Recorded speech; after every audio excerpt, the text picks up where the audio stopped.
Hi there guys, so I'm going to do this video on Axl Rose and ACDC. I know really it's a bit late because the tour was last year, for crying out loud, or whatever, whenever they finished it. But yeah, so I'm going to do this video anyway because I enjoyed doing the other one, and Aid, you suggested I do this one, so yeah, because I want to do more music videos, but at the moment I don't really have the time to take the time to set up the gear and make it sound good, you know, to actually get it to sound like not just terrible.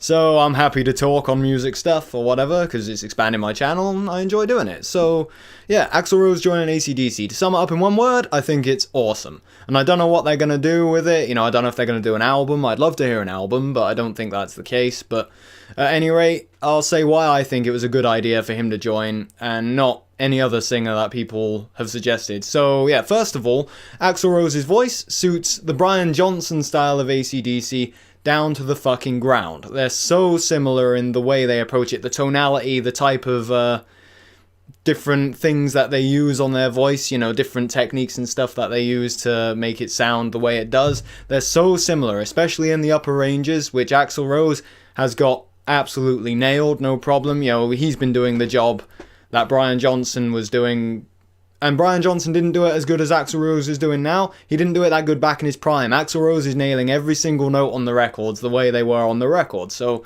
that's impressive from a singer in their 20s. But anyway, so yeah, that's the first point, is his singing voice suits it down to the ground, and I know a lot of people will have questioned that based on a lot of the Guns N' Roses gigs, and there's a reason for that. And let you find, you listen to Axl Rose doing the Bon Scott era ACDC, it doesn't sound as good as when he's doing the Brian Johnson stuff. And the reason for that is that the Guns N' Roses stuff and the Bon Scott era ACDC are a bit lower. They're a significant amount lower than the Brian Johnson stuff.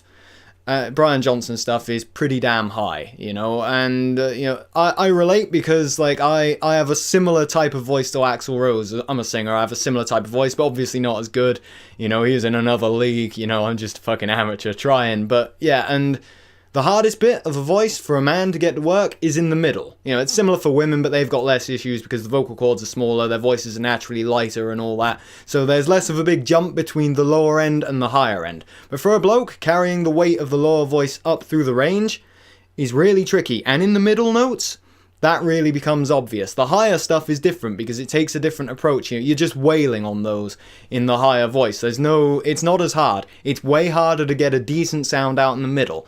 And Axl Rose, back in his prime, he had pretty good control over that mid-range, but now he doesn't. You know, whatever coordination it is, he's not doing it anymore. It's struggling. So, as an example, I'll demo it myself, but just getting the high notes to sound palatable in a rock song is quite easy, you know, and I'll turn away because it'll blow the shit out of the mic, but yeah, you just wail up there in whatever voice you can get and it sounds good, so you get a sort of, woo! Type voice. That works well in a song, but if you bring that down with the same tone, you don't learn to coordinate between the two, like Axl Rose can't do very well now, it sounds like Marge Simpson or Mickey Mouse, so instead of that sort of sound, which you can call it powerful in the right context, when you bring that down, you get a sound, and it's just no good when you bring it down through the range. It doesn't work in any style of singing, and that's why Axl Rose sounds terrible in a lot of stuff, because he doesn't have the control to get the lower voice up. But that higher voice, you can't just bring that down and make it sit in that range, and that's why he sounds like Mickey Mouse doing like Sweet Child of Mine or Highway to Hell. As he goes up through the range in those songs, you can hear the old Axl, you know, his old voice that we all know and love. It switches back on, and it sounds really good. And then he comes back down, and it sounds terrible again. So that's why that's the case, but for the most part, his upper register is still really powerful, really solid. So the Brian Johnson songs sound, to my opinion, the best they've ever sounded live. He nails every note. So, his voice is solid for it.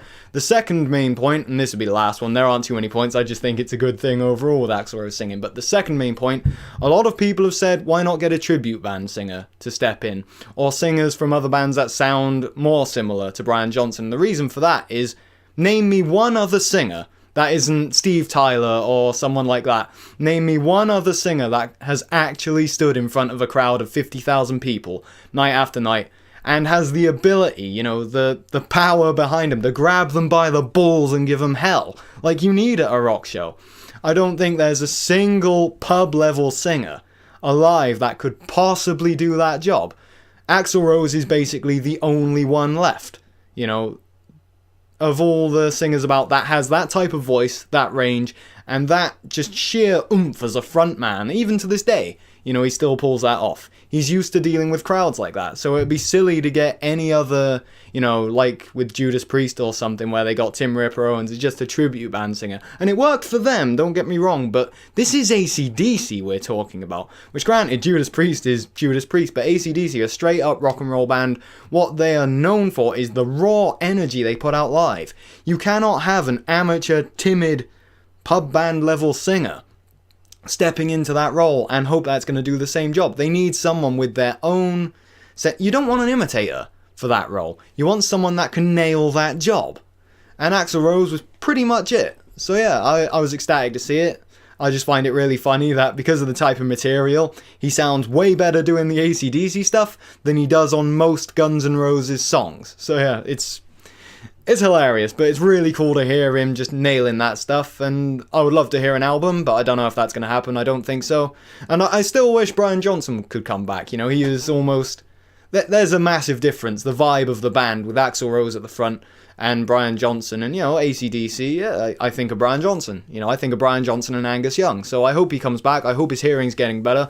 I love that it was through YouTube that someone contacted him, saying they had similar problem or whatever, and just some sort of hearing specialist, and I believe he's getting help. So I'm looking forward to AC/DC coming back with Brian Johnson in the future, but I don't know how that's going to go. That's just how I feel. That's what I would like to see. So anyway, that's all. That's my thoughts on it, and I hope you've enjoyed it, and feel free to suggest more things. So cheers guys, see you later, bye.